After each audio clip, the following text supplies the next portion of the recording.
पढ़ाना शुरू किया। मेरी 6000 तब। हाँ जी, ओनली 6000।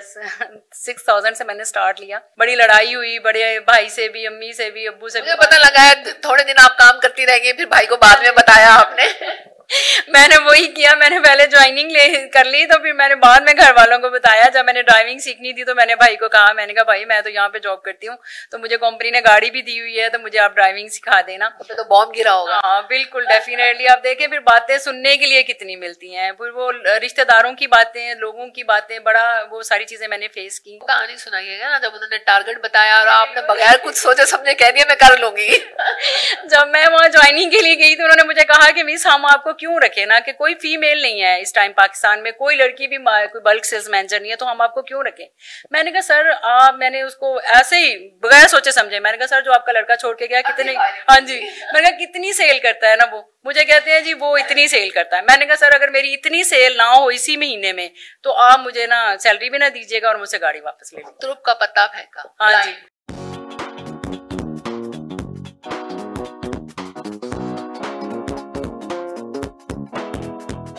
अस्सलाम वालेकुम नाज़रीन, एक बार फिर एन न्यूज और आपके साथ प्रोग्राम में आपकी मेजबान जरनाज गुल हाजिर खिदमत है। नाज़रीन, इस बार हमारे साथ जो मेहमान शख्सियत शामिल है उसके बारे में जब मैं आपको बताऊंगी तो यकीनन आप खुशी महसूस करेंगे हकीकी मायनों में। हमारे साथ जो शख्सियत मौजूद है वो पहली खातून है पाकिस्तान की जिन्होंने पेस्टिसाइड की फील्ड में कदम जमाए नहीं बल्कि बहुत कामयाबी से तरक्की की राह पर गामजन है। एक बहुत ही कामयाब वुमेन का एजाज हासिल है, मिस रुखसाना बसरा। आज मिस रुखसाना बसरा से बात करेंगे इनके करियर के आगाज के बारे में कि इन्होंने करियर का आगाज कैसे किया और क्या सूझी कि वो पेस्टिसाइड की फील्ड में आ गई, जो कि एक मुश्किल तरीन फील्ड समझी जाती है। अस्सलाम वालेकुम सलाम। क्या हाल है आपके? अल्लाह का शुक्र, आप सुनाएं। अच्छा रुखसाना, ये इंस्पिरेशन एक फीमेल को मिलती है कि कोई भी काम मुश्किल नहीं होता। उनकी हिम्मत बंधाने के लिए हम उनके सामने ऐसे एग्जांपल्स रखते हैं ताकि उन्हें हौसला मिले, और उसके लिए जीती जागती मिसाल हमारे साथ सामने आप मौजूद हैं। पेस्टिसाइड की फील्ड बड़ी मुश्किल तरीन समझी जाती है मर्द हजरात के लिए भी, और आप एक फीमेल होते हुए आपने इस फील्ड का इंतखाब किया। सबसे पहले तो हम आ जाते हैं कि इस फील्ड से पहले आप क्या करती थी, किस तरह आपने सोचा कि इस फील्ड को मैं चॉइस करूंगी, इंतखाब करूंगी, इस फील्ड में कैसे आना होगा बाद में बात करते हैं। सबसे पहले कैरियर का आगाज आपने कहाँ से किया? मिस मैं बेसिकली जब मैं यूनिवर्सिटी से फ्री हुई ना तो मैं एक गांव से बिलोंग करती हूँ। तो यूनिवर्सिटी की जब मैंने एजुकेशन कंप्लीट की तो जब मैं घर गई तो मेरे लिए थोड़ा मुझे लगा कि मुझे अपने आप को यहाँ पे ऐसे ज़ाया नहीं करना चाहिए। अगर मैंने पढ़ा है तो मुझे कोई ना कोई जॉब करनी चाहिए। तो मैंने इंफॉर्मेटिक्स कॉलेज था बीकन हाउस का, वहाँ पे मैंने पढ़ाना शुरू किया। तो वहाँ पे मेरे पास एक पेस्टिसाइड का एक बंदा आया, उनका अपने बच्चे का एडमिशन करवाने के लिए। जी, मैंने स्कूल में पढ़ाना शुरू किया। मेरी 6000 तब। हाँ जी, ओनली 6000। 6000 से मैंने स्टार्ट लिया। तो वो जो है वो मैंने जब वो मेरे पास आए अपने बच्चे का एडमिशन करवाने के लिए, तो मुझे उन्होंने देखा तो मुझे कहते हैं कि मैम आप हमारे पास जॉब करेंगी। तो मैंने उनसे पूछा, मैंने कहा सर आप क्या करते हैं? कह रहे हैं जी हम पेस्टिसाइड का काम करते हैं, तो हमें एक इम्पोर्ट मैनेजर चाहिए पेस्टिसाइड में ना। अच्छा, बाई चांस आपकी उन हजरत से मुलाकात होगी पेस्टिसाइड? जी बिल्कुल। तो मुझे कहते हैं जी, मैंने उनसे पूछा, मैंने कहा जी सर आप मुझे सैलरी पैकेज क्या देंगे? तो मुझे कहते हैं जी सैलरी पैकेज हम आपको देंगे 35,000 और आपको एक भी यानी कि आने जाने के लिए गाड़ी भी देंगे ना। तो 6,000 से चला एकदम 30,000 तो मेरे लिए ये मुझे बड़ा अट्रैक्ट की ये उनकी ऑफर ना। तो मैंने फिर खैर मैंने कहा सही ठीक है सर, मैं डिसाइड करके भी आपको बताऊंगी कि मैं आपको ज्वाइन करूंगी कि नहीं करूंगी ना। तो मेरे लिए थोड़ा मुश्किल था क्योंकि हमारी जो मैं नहीं, थोड़ा ये भी था कि मैं गांव से बिलोंग करती थी और मुझे पता था मेरी फैमिली जो है ना वो मुझे पेस्टिसाइड में जॉब नहीं करने देगी, क्योंकि वो एक कंसेप्ट था। ये 2001 की बात है। 2001 में तो तसव्वुर भी नहीं कर सकता था कि कोई फीमेल जो है ना वो पेस्टिसाइड में आए ना। तो मैंने घर वालों को फिर मैंने बड़ी मुश्किल से राजी किया इस बात के लिए। मैंने उनको बताया, मैंने कहा नहीं हम काम कर सकते हैं, मेरे में कॉन्फिडेंस है। इजीली आपको इजाजत मिल गई? नहीं, बड़ा यानी कि इतना इजी नहीं, बड़ी लड़ाई हुई, बड़े भाई से भी, अम्मी से भी, अब्बू से भी। मुझे पता लगा है थोड़े दिन आप काम करती रहेंगी, फिर भाई को बाद में बताया आपने। मैंने वही किया, मैंने पहले ज्वाइनिंग ले कर ली, तो फिर मैंने बाद में घर वालों को बताया। जब मैंने ड्राइविंग सीखनी थी तो मैंने भाई को कहा, मैंने कहा भाई मैं तो यहाँ पे जॉब करती हूँ, तो मुझे कंपनी ने गाड़ी भी दी हुई है, तो मुझे आप ड्राइविंग सिखा देना। तो बॉम्ब गिरा होगा। हाँ बिल्कुल, डेफिनेटली। आप देखें फिर बातें सुनने के लिए कितनी मिलती हैं, फिर वो रिश्तेदारों की बातें, लोगों की बातें, बड़ा वो सारी चीजें मैंने फेस की। तो फिर मैंने जॉब की इस फील्ड में ना।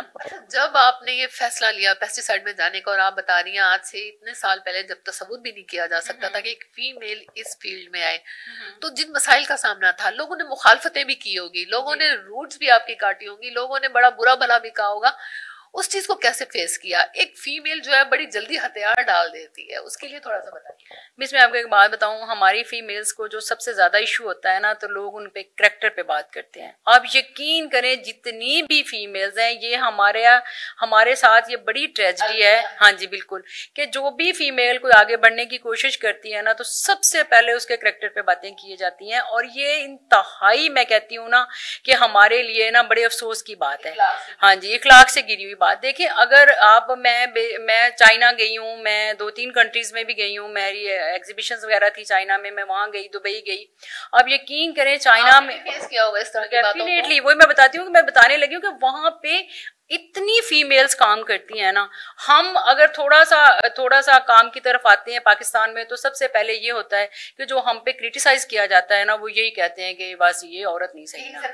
हो जाता है बिल्कुल। तो बहुत सारे घराने ये डरते हुए भी अपनी बेटियों को परमिशन नहीं देते कि वो काम करें। देखें अगर अब जो दौर चल रहा है ना, अब एक बंदे के कमाई से ना जो है ना घर नहीं चलते। फीमेल्स भी मर्दों का भरपूर साथ दे सकती हैं, लेकिन अगर हमारा माशरा जो है ना, वो अगर इस चीज को कबूल करे और उनको उनकी हिम्मत बंधाए ना, तो मेरा ख्याल है कि फीमेल्स भी बहुत अच्छा काम कर सकती हैं। पेस्टिसाइड की जॉब आपने कितना अरसा की?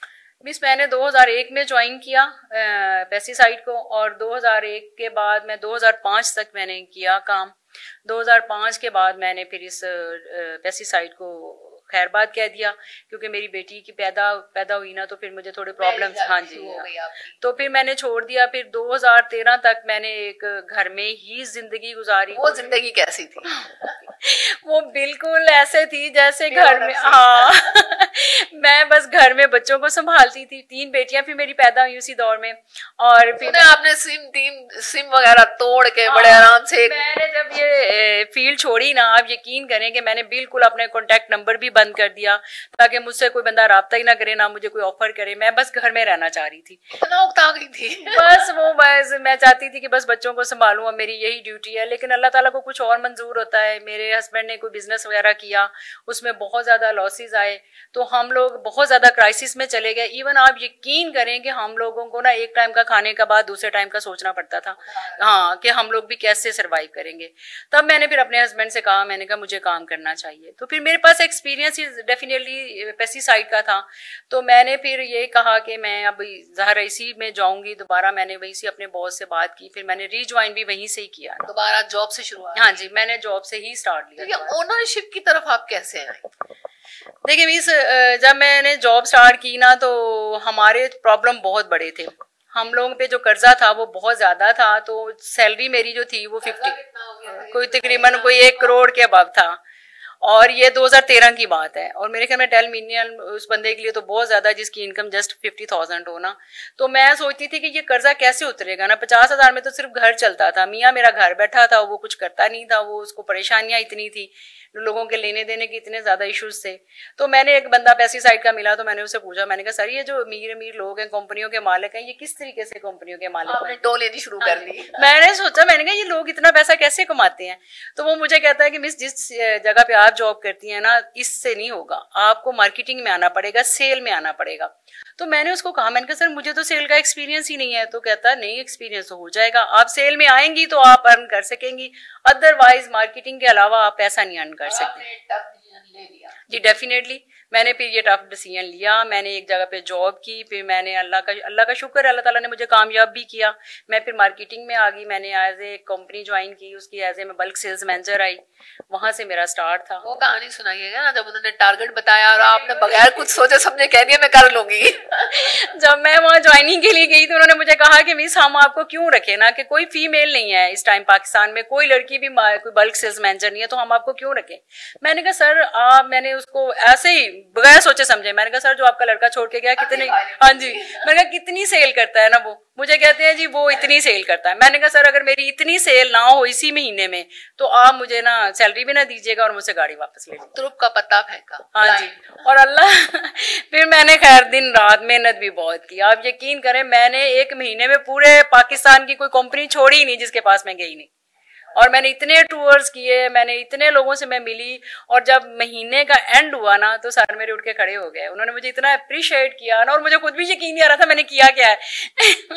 बस मैंने अंधाधुंध काम ही किया और अल्लाह ताला ने काम के दौरान आपने क्या देखा, क्या रिस्पॉन्स था? एज अ फीमेल होते हुए लोग रिस्पेक्ट करते हैं, कोऑपरेट करते हैं या क्रिटिसाइज ही करते हैं?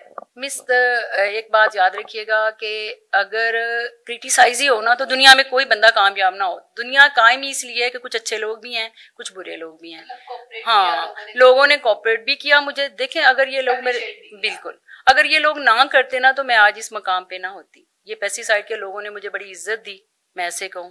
देखें जी इन्होंने, देखें अच्छे बुरे लोग हर जगह पे होते हैं, क्रिटिसाइज करने वाले भी लोग होते हैं, लेकिन ये है कि यहाँ पे अच्छे लोग भी बहुत हैं जिन्होंने मुझे बड़ा मोटिवेट किया और मैं आज इस मकाम पे हूँ, अल्लाह का शुक्र है।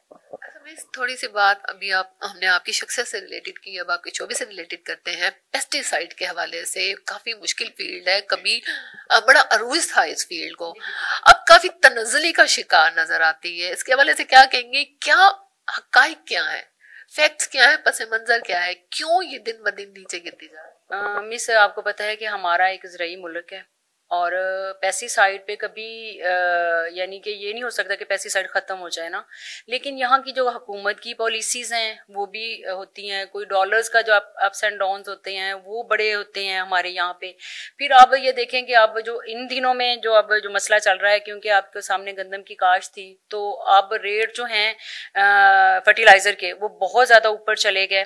पिछले दिनों में भी डीलर जब रेट बढ़े हैं डॉलर के तो रेट जो हैं वो बहुत ज़्यादा ऊपर चले गए हैं। तो काम ना जब इतना अप्स एंड डाउन्स होते हैं ना तो काम डिस्टर्ब होते हैं। और फिर उसके बाद अब जो सबसे जो हमें जो प्रॉब्लम फेस आ रहा है वो रिकवरी का आ रहा है, क्योंकि देखें अब मक्की की इन्होंने प्राइसेस इतनी कम कर दी हैं कि फार्मर बेचारा घर में अपना सारा वो मक्की लेके बैठा हुआ है, रेट इतने डाउन कर दिए हैं। उसके बाद अब धान आया, धान के रेट कम कर दिए हैं, अब कपास हमारी रुल गई। हाँ, तो जब फार्मर हमारा लॉस में जाएगा तो डेफिनेटली इफेक्ट तो हम पे आना ही आना है ना। तो जब वो होता है वो उसमें फिर हमारी इंडस्ट्री भी डूबती है, अब हमारे लिए भी प्रॉब्लम्स होते हैं। जब फार्मर खुशहाल होगा तो हम खुशहाल होंगे। फार्मर की खुशहाली के लिए हुकूमत की सतह पर क्या इकदाम होने चाहिए आपके? देखें हुकूमत को ना, देखें हमारा जो ज़राई मुल्क है और मेरा ख्याल है कि अगर हुकूमत इस तरफ अगर तवज्जो देती है ना तो यकीन करें कि अगर वो इस हमारी जो इंडस्ट्री है इस पे ही थोड़ी सी अपने ध्यान दे देना तो बहुत अच्छे हो सकते हैं। हाँ, देखें अपने फार्मर्स को सहूलियात दें। अब देखें खाद के रेट इतने ज्यादा हैं, अब इवन के रेट तो क्या मिल ही नहीं रही, सोना यूरिया मिल ही नहीं रहा लोगों को ना। अब काश थी, लोग इतने फार्मर परेशान था। चले जी रेट तो आप लोगों ने कम या ज्यादा करने ही करने, कम से कम अवेलेबल तो चीजें करें ना लोगों को। तो अवेलेबल नहीं है, फिर जाली खाद अद्वियात, ये भी बहुत बहुत बड़ा इशू है। ये भी क्या समझते हैं इसके लिए क्या रोकथाम सद्देबाब होना चाहिए, किस तरीके से इस माफिया से छुटकारा मिल सकता है? देखिए ये तो अब हमारे जो गवर्नमेंट के लोग हैं वही इस पे कोई एक्शन ले सकते हैं। अभी जो डिपार्टमेंट वाले हैं उनका करेक्टर होना चाहिए इसमें ना, इन चीज़ों के सदेबाब के लिए तो ऐसी पॉलिसीज बनाएं जो फार्मर को सपोर्ट करें, जो इन चीज़ों को भी बेहतर करें। महंगाई की जो सूरत हाल है आप क्या समझती हैं, आपकी क्लाइंटेज एरिया, आपकी फ्यूलिंग, जो आपके एम्प्लॉयर्स हैं उनके अखराजात, उनकी तनख्वाहें, क्या असरात मुरतब हो रहे हैं, किस मुश्किलात का शिकार है? देखिए मिस, महंगाई का इफेक्ट तो होता है, डेफिनेटली होता है। अब देखिए आप फ्यूल की प्राइसेस देख लें, हम लोगों के बहुत सारी कंपनीज ने अपने एम्प्लॉयज को शॉर्ट लिस्ट किया है ना, लड़के कम कर दिए हैं सिर्फ महंगाई की वजह से, क्योंकि एक्सपेंस इतने ज्यादा हो रहे हैं कि हम लोग वो एक्सपेंस मीट ही नहीं कर पा रहे ना। तो डेफिनेटली उसका उसके साइड इफेक्ट तो आएंगे। ओनरशिप में आने के बाद वो टर्नओवर जब बहुत ज्यादा आपने क्राइसिस को फेस किया हो और उसके बाद रिकवर भी कर लिया हो, मिस जब मैं यहाँ पे इस फील्ड में आई थी, अच्छा हाँ, अभी जो लास्ट ईयर का हमारा जो एक मसला बना था, लास्ट ईयर मैंने एक एम्प्लॉय रख लिया, उसने मेरे साथ बड़ी चीटिंग की और मुझे तकरीबन कोई लास्ट ईयर कोई 1 करोड़ रुपए का लॉस हुआ। तो मार्केट में ये हाल था कि जब मैं ऑफिस में आती थी तो आप यकीन नहीं करेंगे कि बाहर इतना रश लगा होता था लोगों के पैसे देने का। मार्केट में एक हवा चल गई कि नहीं जी मैडम रुखसाना बिल्कुल डूब गई, मैडम रुखसाना बिल्कुल नहीं काम कर सकती, मैडम रुखसाना फ्लॉप हो गई हैं। लेकिन मैंने अपने आप पे, मुझे अपने पे और अल्लाह पे इतना यकीन था, आप यकीन करेंगे वो मैंने दोबारा से काम स्टार्ट किया। हाँ जी बिल्कुल, और मैंने मेहनत की और यकीन नहीं करेंगे आपके 6 माह में मैंने वो सारे लोगों के पैसे अदा किए और आज मैं अपने ऑफिस में बड़ी पुरसकून बैठी हूँ। क्या समझती है, हिम्मत क्यों नहीं हारी, हिम्मत किसने बंधाई, इसका करैक्टर किसे देती है, किसने रोल प्ले अदा किया कि आज इस मुकाम पे है, सपोर्ट किसने किया, हेल्प किसने की? देखिए जी, सपोर्ट आपको आपके हालात करते हैं। और देखें मैंने कभी तो हिम्मत भी खत्म कर देते हैं ना, मायूस भी हो जाता है। लेकिन ना मेरा इतना ट्रस्ट है अपने आप पे, मैं कहती हूँ कि इंसान, देखें मेरी 3 बेटियां हैं और माशाल्लाह पढ़ रही हैं तीनों। मैं अपने घर को बड़े अच्छे तरीके से लेके चलती हूँ मेरे ऊपर, और मेरे कुछ एम्प्लॉइज भी हैं। अब देखें मेरे पास कोई 25-30 लोग काम कर रहे हैं। अब 25-30 लोगों का रिस्क जो है ना वो मेरे से वाबस्ता है। तो अल्लाह ताला मेरा ख्याल में हिम्मत देता ही है आपको। मुझे लोगों ने कहा जी बंदों को निकाल दें जी, कम कर दें, ये कर दें वो कर दें, लेकिन मैंने ना कोशिश की कि जो लोग मेरे साथ अटैच है ना वो मेरे साथ काम करते रहे। तो मेरी उनको भी मैं देख के हिम्मत करती थी, अपने घर को भी देख के करती थी और अपने सिस्टम को देख के भी करती थी। वो सारी चीज़ों ने मुझे बड़ा यानी कि मोटिवेट किया इन चीज़ों ने। फिर मैं, अल्लाह का शुक्र, अल्लाह ने मुझे कामयाब किया, मैंने हिम्मत की। देखिए मेरी एक सोच है कि इंसान ना नाकामी और कामयाबी जो है ना ये साथ साथ होते हैं। लेकिन ना इंसान अगर हिम्मत, सबसे पहली बात होती है जब आप कभी नाकाम होते हैं ना तो अपना ना, मैं खुद अपना एनालिसिस करती हूँ। मैं ना अपना एनालिसिस इस तरह करती हूँ कि देखें कामयाबियां और नाकामियां अल्लाह ताला की तरफ से होती हैं, इंसान पे जो आती हैं, या इंसान का आजमाइश होती है, फिर दूसरा इंसान का अपना भी कोई खामियां होती हैं।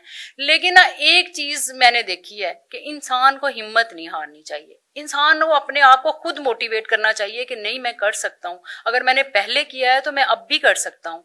अगर इंसान की हिम्मत खुद बंधी रहे ना तो दुनिया में कोई चीज नामुमकिन नहीं है।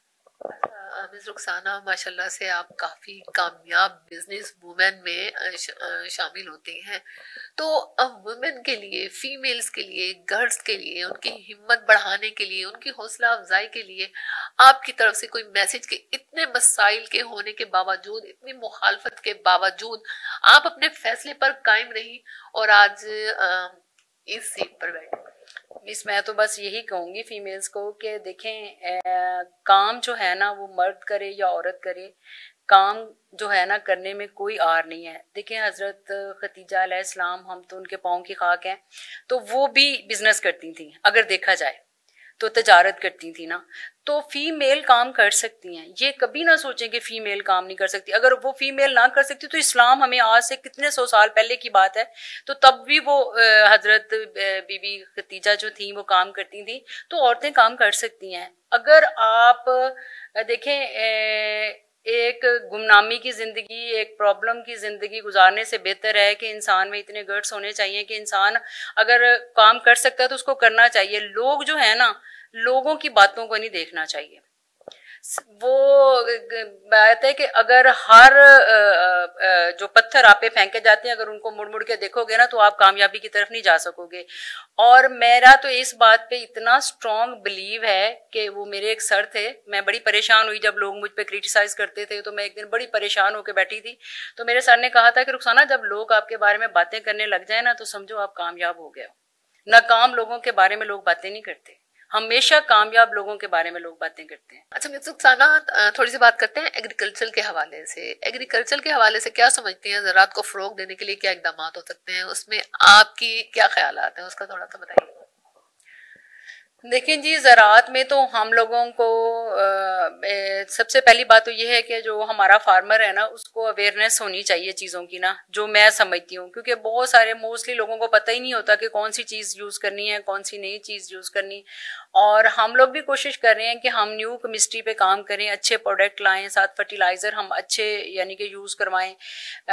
हम माइक्रो न्यूट्रिएंट्स पे बड़ा जोर देते हैं, मैं खुद भी, बल्कि इस बात पे मेरा बड़ा है कि माइक्रो न्यूट्रिएंट्स जो है ना वो ज़रूर यूज़ करवाने चाहिए, और हमारे फार्मर को इसके बारे में अवेयरनेस होनी चाहिए, क्योंकि ये हमारी फसलों के लिए, ये हमारी ज़मीन के लिए जो है ना ये बहुत अच्छे होते हैं। फार्मर्स को तरबियती या आगाही प्रोग्राम्स के हवाले से, फार्मर को तरबियत देने के हवाले से, ट्रेन करने के हवाले से क्या समझती हैं, किस तरीके से काम होना चाहिए, उनको आगाही या शऊर किस तरीके से दिया जाए? देखिए, गवर्नमेंट कर भी रही है और कंपनियां भी करती हैं, हम लोग खुद भी ऐसे सेमिनार्स करते हैं और गवर्नमेंट भी कर रही है, बल्कि गवर्नमेंट को और भी अच्छे तरीके से करना चाहिए, बनते हैं। लेकिन हमारे यहाँ एक ट्रेजेडी है, यहाँ पे लोग आते नहीं हैं। अब यकीन करें, पिछले दिनों भी हमारे पेस्टिसाइड वालों ने ना, हमारे डिपार्टमेंट वालों ने बड़ा गंदम की अवेयरनेस के लिए ना बहुत बड़ा एक यहाँ पे सेमिनार ऑर्गेनाइज किया हुआ था, तो मैं भी वहां पे गई, उन्होंने मुझे भी बुलवाया था, मैं भी गई, लेकिन वहां पे लोग आते नहीं है। हमारे लिए ये बड़ा बहुत जरा भी इशू है कि लोग इन चीजों को वैल्यू नहीं देते, हालांकि ये बड़ी वैल्यूएबल चीजें होती हैं। जो काश्तकारी के हवाले से क्या कहेंगे, उसके हवाले से भी कोई अवेयरनेस नहीं है, कोई काम नहीं। मैं वही तो बात कर रही हूँ ना कि जो लोगों को बुलाया जाता है तो लोग आते नहीं है।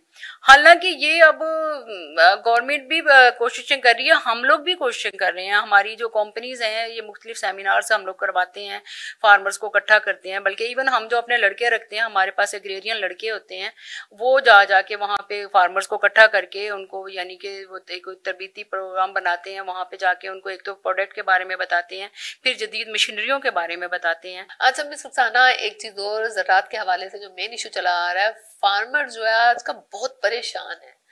फार्मर को किस किस्म के मसाइल का सामना है, किस किस्म के इश्यूज दरपेश है एक फार्मर को, उस हवाले से बताइएगा। मीस आजकल तो सबसे ज्यादा जो मेन इशू चल रहा है, एक तो पानी की कमी का इशू चल रहा है, दूसरे नंबर पे एक है जो बिजली का जो बिल है वो बहुत ज्यादा आ रहे हैं। अब यकीन करें कि फार्मर बेचारा पिसा पड़ा है इस बात पे ना, क्योंकि बहुत सारी जगहों पे नहरी निज़ाम नहीं है, वहाँ पे ट्यूबवेल वगैरह चलाते हैं वो लोग, और वहाँ पे जो मेरी तो ऐसे हुकूमत से रिक्वेस्ट है कि वो बिजली में ना, जैसे दूसरे ममालिक में है कि फार्मर्स को एक रिलीफ दिया जाता है, तो वो गवर्नमेंट हमें भी यहाँ पे भी रिलीफ दे फार्मर्स को, ताकि वो जहाँ पे नहरी निज़ाम नहीं है, वहाँ पे जहाँ पे ट्यूबवेल का सिस्टम है, तो वहाँ पे लोग को ये रिलीफ मिले, और वो पानी का जो उनका सिस्टम है, क्योंकि यहाँ पे पानी की तो आपको पता ही है पाकिस्तान में बड़ी किल्लत है, तो वो प्रॉब्लम से फार्मर जो है निकल सके ना। अच्छा मिस रुखसाना, एक बड़ा अहम इशू आजकल, एक बड़ा अहम मसला खड़ा हुआ है ग्लोबल वार्मिंग के हवाले से, क्लाइमेट चेंज के हवाले से। तो क्लाइमेट चेंज के असरात क्या ज़राअत पर भी मुरतब हो रहे हैं, उसके बारे में बताइएगा। बिल्कुल मिस, डेफिनेटली आप देखें ना कि हम जब छोटे छोटे होते थे ना, तो दिसंबर में जाके कपास जो होती थी ना वो उतरना स्टार्ट होती थी, तो अब वही चीज जो होती है वो तकरीबन कोई जून जुलाई अगस्त में आके कपास का यानी कि तैयार हो जाती है ना, तो इसका बड़ा इफेक्ट पड़ा है। बल्कि इसको गवर्नमेंट से भी हमारी रिक्वेस्ट है कि वो इस चीज पे वर्क करें। दूसरे नंबर पे पता क्या, हमारे जो मेजर प्रॉब्लम है हमारी कपास के लिए ना, कि हमारे पास अभी तक वो जो क्लाइमेट चेंज हुआ है ना, उसके मुताबिक हमारे पास अभी तक रिसर्च ही नहीं है बीज में ना। मैं तो बल्कि रिक्वेस्ट करती हूँ कि गवर्नमेंट से कि वो इस चीज पे रिसर्च करें, हमें कोई अच्छे बीज दें जो अब जो क्लाइमेट चेंज में जो होंगे। ज़ाहिर है डेफिनेटली जो एक सर्दियों में एक जगह पे बिजाई हो रही थी वही बिजाई अब गर्मियों में हो रही है, तो वो बड़ा एक इफेक्ट आता है ना, तो बड़ा मेजर इशू है ये इस टाइम ना, जो क्लाइमेट की सतह पर इस तरफ कोई काम नहीं हो रहा, होना चाहिए, स्लोली हो रहा है, कह तो रहे हैं जी हो रहा है, लेकिन उस तरह नहीं हो रहा जिस तरह देखा गया है, बहुत लेट आए। हाँ जी, बिल्कुल बिल्कुल डेफिनेटली कपास का मसला है, बिल्कुल ये बड़ा बड़ा ये मेजर इशू है क्लाइमेट का ना, हम पाकिस्तान में नहीं है, पूरी दुनिया में ये जो है क्लाइमेट का जो इशू है वो चल रहा है, और लोग इस पर वर्क कर रहे हैं। तो जिस तरह बाकी लोग कर रहे हैं, पाकिस्तान को भी चाहिए कि वो यहाँ पे, अब ये जो मेजर इशू हमारे फार्मर्स को है ना, वो यही है क्लाइमेट का ही ना, बड़ा भी ये बहुत बड़ा चेंज है। मिस रुखसाना बसरा, वीर एग्रो सीईओ हमारे साथ मौजूद थी। मिस रुखसाना बसरा एक कामयाब बिजनेस वूमेन जिन्होंने पेस्टिसाइड की फील्ड में कदम रखा, तो एक कामयाब बिजनेस वूमेन की हैसियत से उभर कर सामने आई। उनसे हमने उनके कैरियर के आगाज के बारे में पूछा कि उन्होंने कैरियर का आगाज कहाँ से किया, फिर उन्होंने जॉब की, ये जॉब क्यों की, और जॉब के बाद वो ओनरशिप में कैसे आ गई, और इस ओनरशिप में आने के बाद पेस्टिसाइड की फील्ड में उन्होंने किस किस चैलेंजेस का मुकाबला किया, किन किन मसाइल को फेस किया, और किस तरह वो इस कामयाबी के रास्ते पर चलते हुए तरक्की की राह की तरफ गामजन है। तो इसके साथ ही अपनी मेजबान जरनाज गुल को इजाजत दीजिए। देखते रहिए एन न्यूज। मिलते हैं किसी और प्रोग्राम में किसी और शख्सियत के साथ। अल्लाह हाफिज।